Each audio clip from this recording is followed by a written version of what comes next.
proclamer que nous acceptions une minute de silence en mémoire de tous nos camarades et des citoyens et des populations qui sont tombées.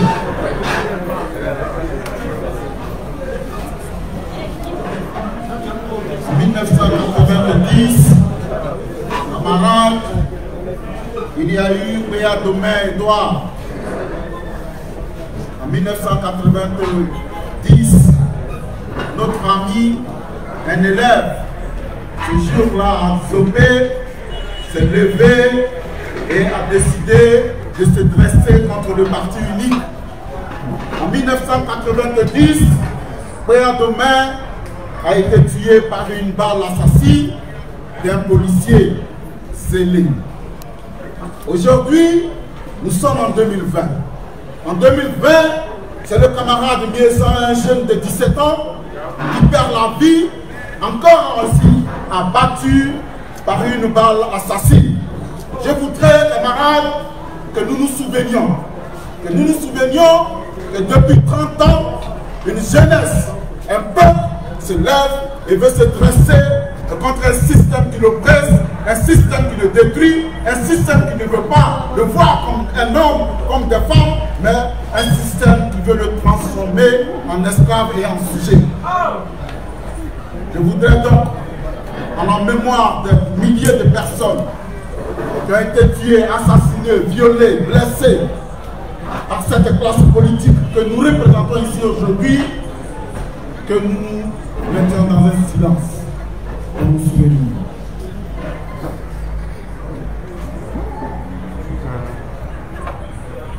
Merci beaucoup.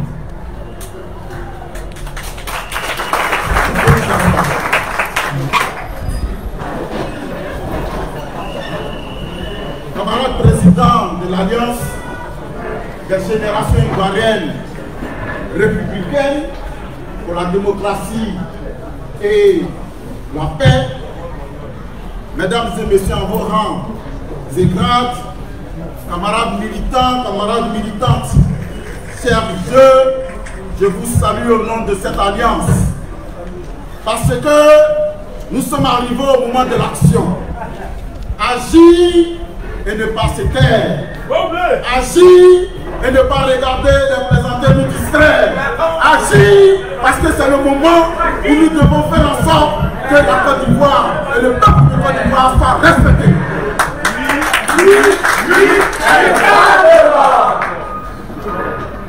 Je voudrais vous saluer ce matin, sinon cette soirée. Nous sommes dans un contexte particulier. La Côte d'Ivoire se cherche, la Côte d'Ivoire s'interroge, la Côte d'Ivoire veut savoir ce qui veut se passer, qu'est-ce qui se passe. Et nous avons considéré que quand on est d'abord un jeune de Côte d'Ivoire, il ne peut pas avoir autre chose qu'une volonté et un engagement pour le changement. Pour vous dire la vérité, je suis enseignant à l'université de Boisé. Il y a 30 ans, avec des amis, nous avons créé un mouvement. Et ce mouvement-là, quand nous l'avons créé, nous avons dit que le parti unique, dans toute son expression, ne pouvait plus être le fondement de notre nation. Or, nous nous sommes trompés. Oui, nous nous sommes trompés parce que, alors que nous avions pensé qu'il ne peut y avoir d'écoles nouvelles, c'est-à-dire des perspectives pour la jeunesse de notre pays, sans une démocratie véritable, les gens allaient prendre la démocratie pour transformer ça en un royaume. Il s'agit de faire en sorte que la démocratie devienne une république monarchique. Il s'agit de faire en sorte que la république devienne en tout cas une monarchie dans laquelle, quand on parle de succession, quand on parle de gens qu'on a préparés, en ce moment nous ne sommes plus dans la république.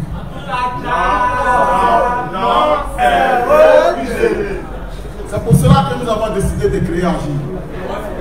Nous avons décidé de créer Agir parce que nous estimons qu'au moment où nous sommes en train de parler, la République s'est transformée en un royaume. Pourquoi, dans un pays comme la Côte d'Ivoire, 30 ans après, nous sommes aujourd'hui obligés de parler de succession? Pourquoi aujourd'hui, nous sommes encore 30 ans après, alors que quand nous avions commencé cette lutte, nous n'étions que des jeunes comme vous aujourd'hui, pour certains d'entre vous. Nous sommes en train de parler de code électoral, de constitution, de ceci et de cela. Alors qu'au moment où nous sommes en train de parler, le monde est en train d'évoluer. Nous sommes à l'étape où la technologie est tellement avancée que ce que notre jeunesse devait faire, c'était de transformer véritablement notre pays. Pourquoi aujourd'hui, nous sommes en train de parler de code électoral, de listes électorales, de ceci et de cela, alors que pour la majorité des jeunes de notre pays, ils devaient être dans les laboratoires en train de concevoir des nouvelles choses. Alors voilà comment ce que nous avons décidé de faire. Nous avons décidé de revenir et de prendre notre bâton de commandement en tant que général et d'aller au fou et de tutoyer et de faire en sorte que ce pourquoi nous nous sommes engagés en 1990 devienne une réalité une bonne fois pour toutes. Nous n'accepterons pas.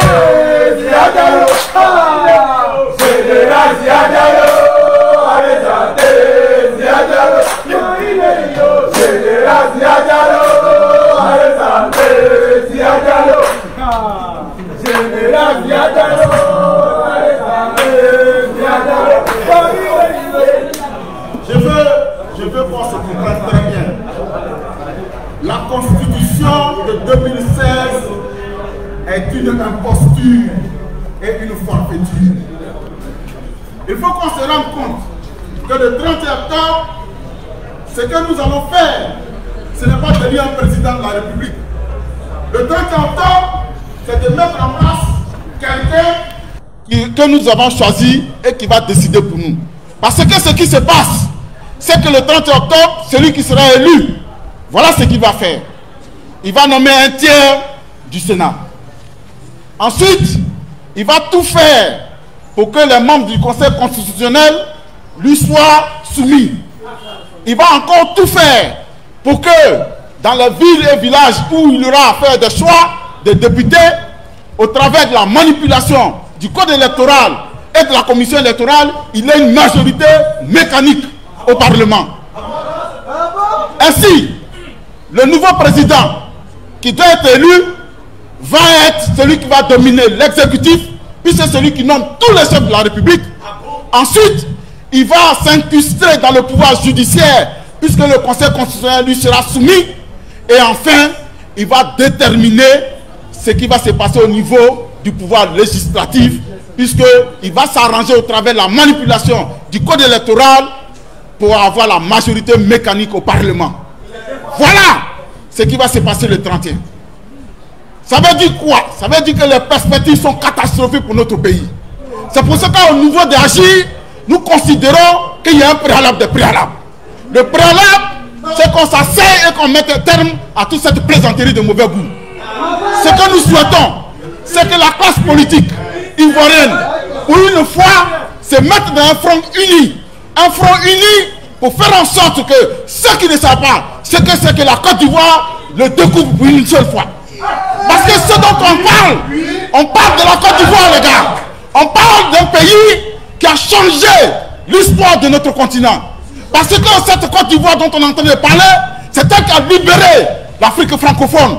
Il a fallu la cotisation des paysans ivoiriens pour que le RDA naisse et que le RDA mène un combat de libération nationale. C'est le RDA, au travers des populations ivoiriennes, qui a conduit le mouvement de libération de cette Afrique. On ne peut pas accepter, en tant que descendant de ces vaillants guerriers.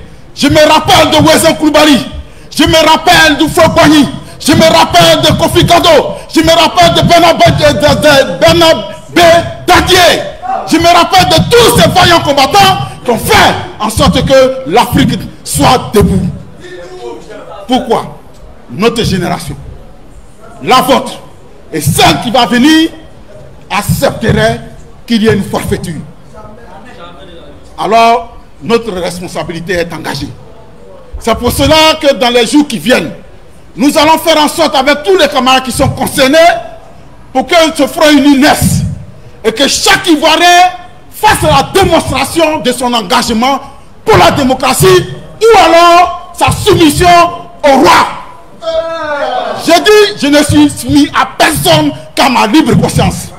Je n'accepterai jamais que dans ce pays, on me traite de sujet. Je n'accepterai jamais, 30 ans après, et là je parle à nos camarades, qui en 90 se sont mis à la disposition d'un certain nombre de personnes, et qui 30 ans plus tard, ont traité d'incapables de pouvoir gérer un pays comme la Côte d'Ivoire, mais où on est. C'est dans quel pays on est? Je veux penser que nous n'avons pas entendu ce que certains ont dit.